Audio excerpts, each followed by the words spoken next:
They say isolation can drive a man mad, but what if something else was pulling the strings? Two lighthouse keepers, stranded on a remote island, battling storms, loneliness, and each other. But as the days drag on, strange visions start to appear. The walls between reality and nightmare crumble, and the island itself seems to whisper secrets meant to stay buried. Is it just madness, or is something ancient lurking in the shadows? We're here to recap every disturbing moment, unravel the mystery, and break down the madness of the lighthouse.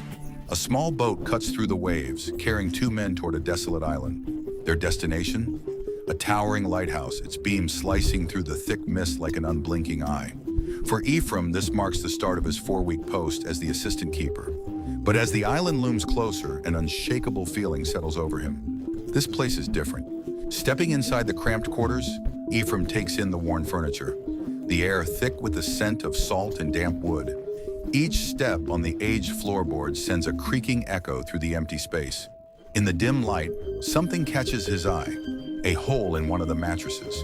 Reaching inside, his fingers close around something small and smooth. Pulling it out, he finds a carved scrimshaw of a mermaid. There's no telling who left it behind, or why. Without a word, he slips it into his pocket. The next evening, the two men sit in silence over a simple meal. Thomas pours them each a drink, raising his cup for a toast. Ephraim hesitates, pushing the glass aside. A shadow flickers across Thomas's face before he warns, "Bad luck to refuse a toast." He takes a sip and immediately spits it out. The moment is brief, but the message is clear. Some rules on this island aren't meant to be broken. As Ephraim listens, Thomas lays out his duties: hauling kerosene, painting the tower, maintaining the machinery, and emptying the chamber pots. But when Ephraim brings up their scheduled shifts, Thomas doesn't even let him finish. There will be no alternating watches, no shared responsibilities. The lantern room belongs to Thomas, and Ephraim is to do as he's told. The night shift begins, and Thomas disappears into the lighthouse, shedding his clothes as he ascends toward the lantern room. Down below, Ephraim steps outside, lighting a cigarette as the cold sea air presses against him. The waves crash in the distance, but something else catches his eye, a shape drifting among the logs in the water. He squints against the darkness, a body. Heart pounding, he steps into the shallows, the icy water rushing around his legs as he waits closer. But before he can reach it, the surface shifts. From below, something moves. A figure glides toward him, its form unmistakably human, yet wrong. Then comes the sound, a piercing, unnatural wail. Ephraim jolts awake. A dream. Only a dream. Thomas stands over him, gruffly reminding him that the light needs oil before disappearing into his room. Shaking off the lingering unease, Ephraim gets to work. He loads a wheelbarrow with coal, straining against the weight as he makes his way toward the storage room. But as he reaches the door, he stops. A single seagull stands in his path, staring at him, unmoving, watching. Ephraim waves his arms, trying to shoo it away, but the bird refuses to budge. A flicker of irritation turns to frustration, and he finally hurls a chunk of coal at it. The gull screeches, flapping away into the gray sky. Later, he hauls a heavy drum of kerosene up the narrow staircase, muscles burning with effort. Reaching the top, he glances toward the lantern room, curiosity gnawing at him. But just as he takes a step forward, Thomas appears, blocking his way. His expression is unreadable, but his words are firm. Ephraim is never to enter the lantern room. Instead, Thomas hands him a small container of kerosene. "Use this next time," he orders, before pointing to the drum Ephraim just carried up. "And take that back where you found it." Another night, another tense meal. Ephraim and Thomas sit across from each other at the dining table, the dim light casting long shadows on the walls. The only sounds are the clinking of utensils and the rhythmic crash of waves outside. Thomas, already deep into his drink, tries once again to pull conversation from his reluctant companion. Ephraim, barely looking up from his plate, mutters that he's not much of a talker. Thomas lets out a dry chuckle. "Nobody in this job is," he says, swirling the liquor in his cup. "That's why we drink." Ephraim doesn't respond, but this time Thomas doesn't let the silence win. He leans in, voice dropping just enough to make Ephraim glance up. "You know, my last keeper lost his mind out here, ranting and raving about mermaids and sea monsters." He takes another sip before adding, "Didn't end well for him. Ephraim finally takes the bait. What happened? Thomas wipes his mouth with the back of his hand. Dead, he says bluntly. Swore up and down that the lighthouse was enchanted. Then one day, gone. A beat of silence passes before Thomas changes the subject. His tone lighter, but his eyes sharp. Saw you with a gull today. Ephraim shifts slightly but says nothing. Thomas leans back in his chair. Bad luck to kill a seabird. Ephraim scoffs, brushing it off as another one of the old man's superstitions. But before he can finish his thought, Thomas slaps him on the back of the head, hard enough to send a sharp sting through his skull. He glares at Thomas, but the older man doesn't back down. His expression is serious now, his voice low and firm. They're the souls of dead sailors, he warns. Mark my words, lad. You don't mess with what you don't understand. Sleep doesn't come easy for Ephraim. As he lies in bed trying to lose himself in a book, a sharp tapping breaks the silence. He looks toward the window. The same seagull from before stands there, pecking insistently at the glass as if mocking him. Annoyed and restless, Ephraim steps outside for a smoke, letting the cold air settle over him. His gaze drifts toward the lighthouse, only to freeze at the sight of a figure standing motionless at the top. Even in the dim light, there's no mistaking it. Thomas, but he's naked, unmoving, staring into the void. Then, without warning, Thomas slowly turns his head. Ephraim stiffens.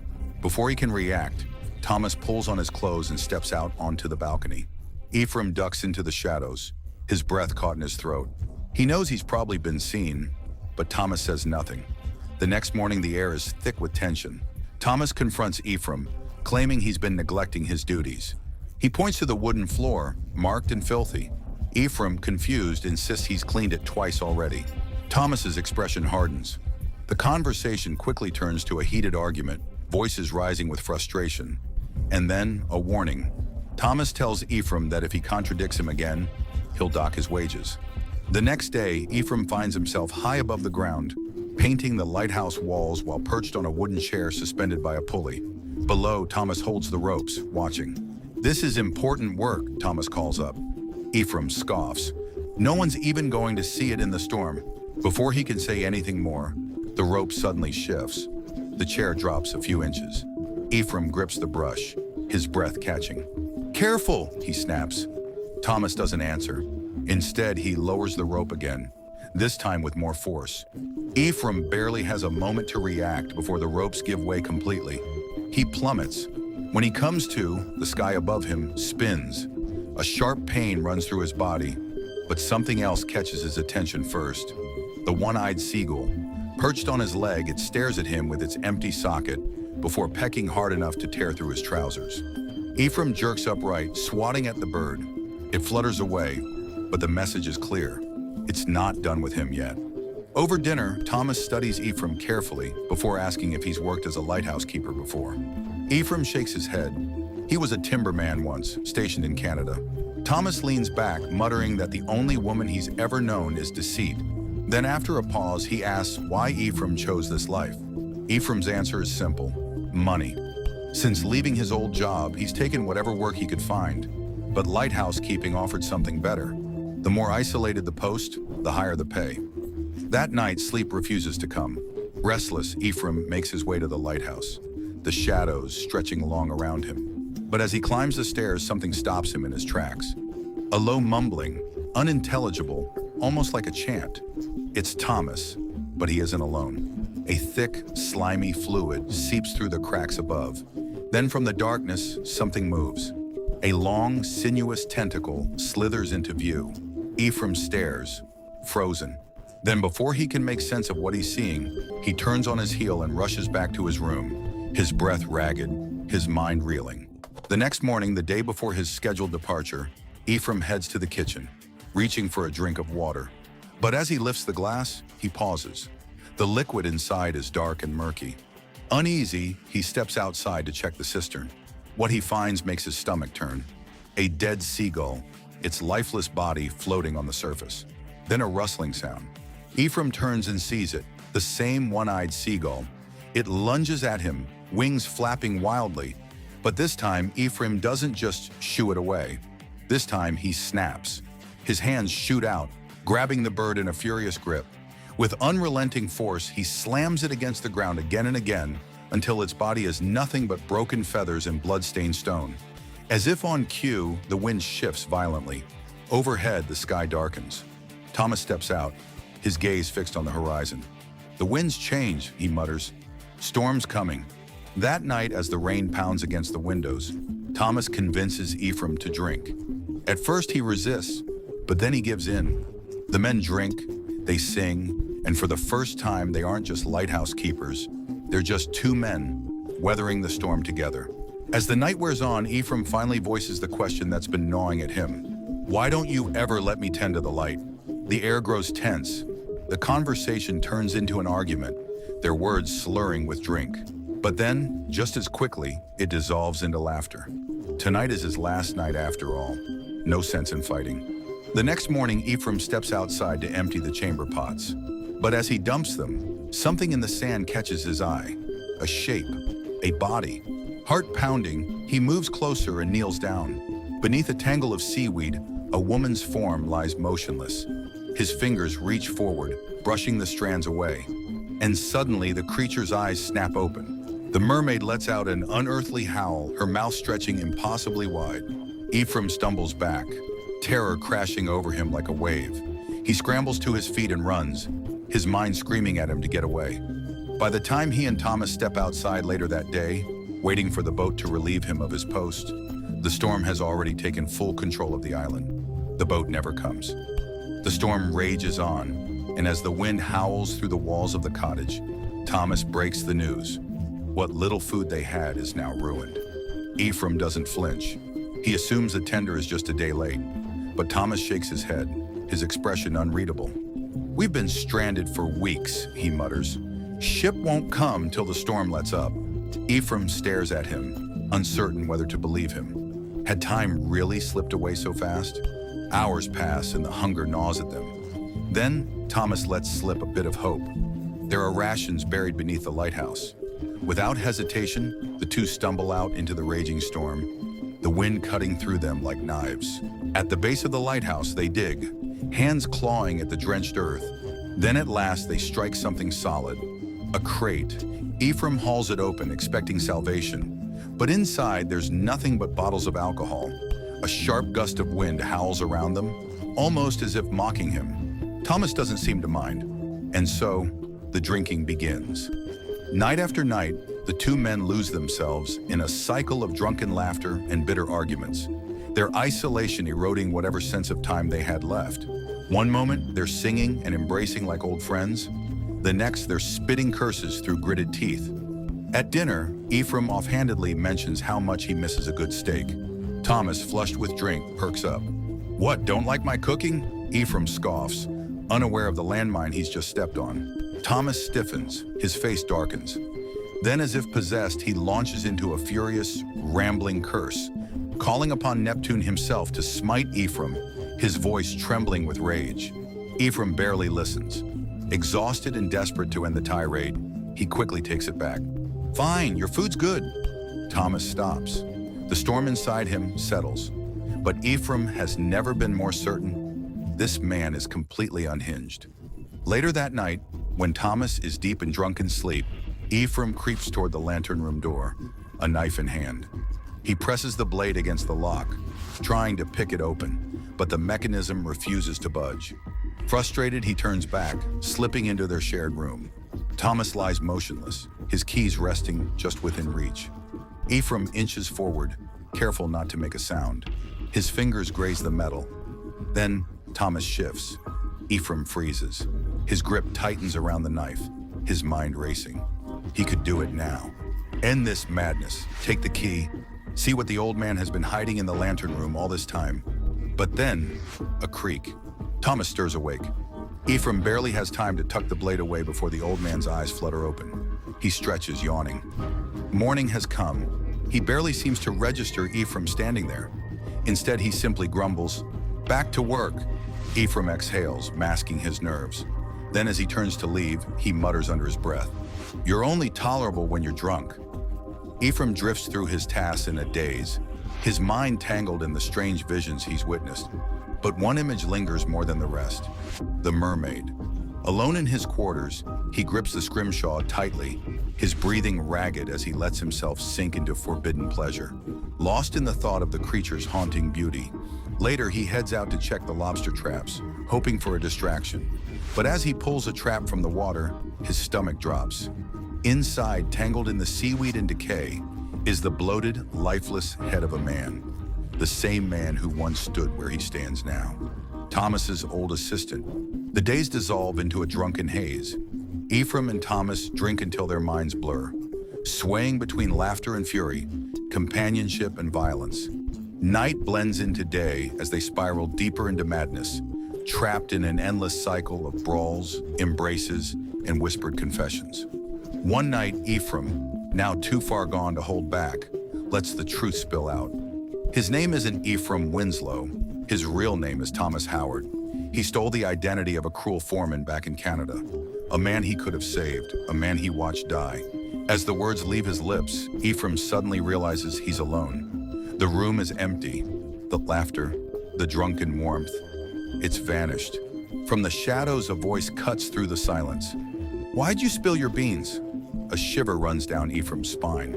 He turns toward the lighthouse, climbing up step by step until he reaches the balcony of the lantern room. A figure lies sprawled on the ground. He kneels, heart pounding, and rolls the man onto his back, only to stare into his own lifeless face. A hand grips his shoulder from behind. He whirls around, and there stands Thomas, his eyes glowing like the lighthouse itself, cutting through the darkness. Panic seizes Ephraim. He stumbles back, fleeing down the stairs and toward the docks. He doesn't know where he's going, only that he needs to escape. He scrambles into a small boat, fumbling with the oars. But before he can push off, Thomas emerges from the storm, wielding an axe. "You're not leaving," Thomas growls before swinging the blade down, splintering the boat into pieces. Ephraim bolts back to the cottage, his breath ragged, his mind unraveling. Thomas follows, dragging the axe behind him, his limp more pronounced with every step. Ephraim slams the door shut, but a second later, Thomas crashes through, eyes burning with something Ephraim can't understand. "What are you doing?" Ephraim demands, grabbing a chair to shield himself. Thomas just laughs, a deep wheezing sound, like the wind through the lighthouse. "You abandoned your post," Thomas snarls. "You'll never leave this rock." Ephraim's grip tightens. He throws his final card on the table. "I found your old assistant in the lobster trap," he hisses. "I know what you did." But Thomas only stares at him, expression unreadable. Then he smirks. "I've got nothing to confess," he says. "But you spilled your beans." And just like that, Ephraim realizes he's not sure what's real anymore. Thomas doesn't back down. He insists that Ephraim was the one who lost control, the one who took the axe to the lifeboat. He clings to the idea that it was Ephraim who went mad, that the confession shattered his mind, not the other way around. And in the haze of it all, Ephraim starts to doubt himself. Did he? Could he have? With carefully chosen words, Thomas needles his way into Ephraim's head, convincing him to hand over the knife he had hidden away. Then, as if none of it mattered, he makes a final declaration. Ephraim's pay will be docked. No wages, nothing to show for his time here. The liquor is gone. The storm rages on. But the men find another way to drown themselves.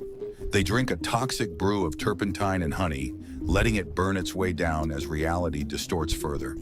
That night, the sea breaks through the walls. A monstrous wave crashes into the cottage, swallowing the room in a rush of black water. Ephraim flails in the flood, his body weightless, his mind teetering on the edge of consciousness. Then, through the chaos, something floats toward him, Thomas's logbook. He grabs it, flips through the pages, and there, written in Wake's own hand, is the final betrayal. Page after page condemns Ephraim as a drunk, as a failure, a man unfit for duty. The recommendation? Immediate dismissal. No pay, no future, nothing. The relentless ticking of the clock gnaws at his ears. He can't take it. With a single violent swing, he shatters it against the wall. Time doesn't matter anymore. Drenched and seething, Ephraim turns to Thomas, the weight of every insult, every humiliation pressing down on him.